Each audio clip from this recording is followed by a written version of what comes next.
ఇక జనసేన ఇంపాక్ట్. జనసేన పవన్ కళ్యాణ్ని వ్యక్తిగతంగా టార్గెట్ చేయడం వైఎస్ఆర్ కాంగ్రెస్ పార్టీకి ప్రధానమైనటువంటి నెగిటివ్గా చెప్పుకోవచ్చు. ముఖ్యంగా ఉమ్మడి గోదావరి జిల్లాలో కావచ్చు, ఉత్తరాంధ్రలో 3 జిల్లాల్లో కావచ్చు, బలమైనటువంటి సామాజిక వర్గానికి ప్రతినిధి పవన్ కళ్యాణ్. పవన్ కళ్యాణ్ వ్యక్తిగతంగా టార్గెట్ చేయకుండా పవన్ కళ్యాణ్ విధానాల మీద కనుక టార్గెట్ చేసి ఉంటే ఇంత డ్యామేజ్ అయ్యి ఉండేది కాదేమో అనే ఒక అభిప్రాయం కూడా వ్యక్తమవుతుంది. ముఖ్యంగా Pawan Kalyan package star, package కమ్ముడిపోయాడు. పవన్ కళ్యాణ్కి ఒక దిశ లేదు. పవన్ కళ్యాణ్ ముగ్గురు పిల్లల్ని మెయింటైన్ చేస్తున్నాడు, 3 పెళ్ళిళ్ళు చేసుకున్నాడు. ఇలా వ్యక్తిగతంగా టార్గెట్ చేయడం ముఖ్యంగా ఆంధ్రప్రదేశ్లో ఎక్కువ పాపులేషన్ ఉన్నటువంటి కాపు సామాజిక వర్గానికి బలంగా మారినటువంటి పరిస్థితి, వాళ్ళు చాలా హర్ట్ అయినటువంటి పరిస్థితి కనిపించింది. ఇవన్నీ కూడా ప్రతిఫలించాయి. ఈరోజు మనం ఉభయ గోదావరి జిల్లాలో చూసుకున్నట్లయితే 2014 ఎన్నికల కంటే కూడా 2024లో క్లీన్ స్వీప్ చేసినటువంటి పరిస్థితి కనిపించింది.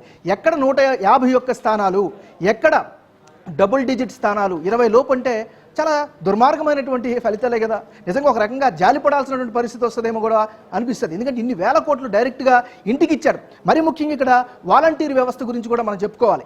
వాలంటీర్ వ్యవస్థను తీసుకొచ్చాడు జగన్మోహన్ రెడ్డి, ప్యారలల్ గవర్నమెంట్ని రన్ చేశాడు. ప్రతి 50 ఇళ్లకి కూడా ఒక ఇన్ఛార్జిగా అంటే వాలంటీర్ని ఏర్పాటు చేశాడు. ప్రజాధనంతో ఈ వ్యవస్థను ఏర్పాటు చేశాడు. ఇంటికే నేరుగా సంక్షేమ పథకాలని పేరున తీసుకెళ్ళి ఇచ్చాడు. ఇవన్నీ ఆయన చేసుకున్నటువంటి మార్పులు. ఇంత భారీ మార్పులు చేసినప్పటికీ కూడా ఇంత వైఫల్యాన్ని మూటగట్టుకున్నాడంటే ఖచ్చితంగా జగన్మోహన్ రెడ్డి తనకు తానుగా, అఫ్కోర్స్ ఇప్పుడు ఓటమి ఆ మూడ్లో ఉంటాడు, అట్లీస్ట్ తర్వాత తనకు తను ఆయన రివైవ్ చేసుకోవాల్సినటువంటి అవసరం కనిపిస్తుంది. మరీ ముఖ్యంగా ఇప్పుడు లోకేష్ విషయంలో వైఎస్ఆర్ కాంగ్రెస్ పార్టీ వ్యవహరించిన తీరుని తెలుగుదేశం పార్టీ నాయకులు జీర్ణించుకోలేకపోయారు. ఇక్కడ లోకేష్ గురించి మనం ఖచ్చితంగా చెప్పుకోవాలి. 2019లో ఓటమి తర్వాత ఎక్కడ పోగొట్టుకున్నానో అక్కడే రాబట్టుకోవాలని లోకేష్ సంకల్పించాడు. 4 సంవత్సరాల పాటు అక్కడే ఉన్నాడు. మొత్తం అక్కడంతా కూడా గ్రౌండ్ వర్క్ చేసుకున్నాడు. ఈరోజు బంపర్ విక్టరీ కొట్టే పరిస్థితికి తెచ్చుకున్నాడు. అంటే ఇక్కడ అర్థం చేసుకోవాల్సింది ఏంటి అంటే, ఒత్తిడితో ఏది సాధించాలనుకున్నా అది రివర్స్ అవుతుంది అనేది సహజమైనటువంటి భౌతిక సూత్రం. ఇప్పుడు అదే ఆంధ్రప్రదేశ్లో వ్యక్తమవుతున్నటువంటి పరిస్థితి కనిపిస్తుంది. ఏదేమైనప్పటికీ కూడా జగన్మోహన్ రెడ్డి వైఫల్యానికి అనేకమైన కారణాలు.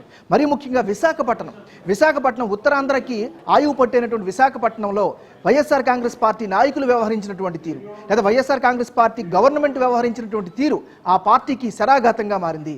ముఖ్యంగా ఋషికొండ కొండను డిక్కేయడం కావచ్చు, కలెక్టరేట్ని తాకట్టు పెట్టడం కావచ్చు, లేకపోతే ఎక్కడ పడితే అక్కడ వైఎస్ రాజశేఖర రెడ్డి పేర్లు పెట్టడం కావచ్చు, ఇలా రకరకాల, అంటే శాంతి కాముకులుగా ఉండేటటువంటి ప్రాంతంలో నివసించే ప్రజలపైన ఈయన చేసినటువంటి చర్యలు ఒక అసహనానికి కలిగించాయి, ఒక ఇబ్బందిని పెట్టే.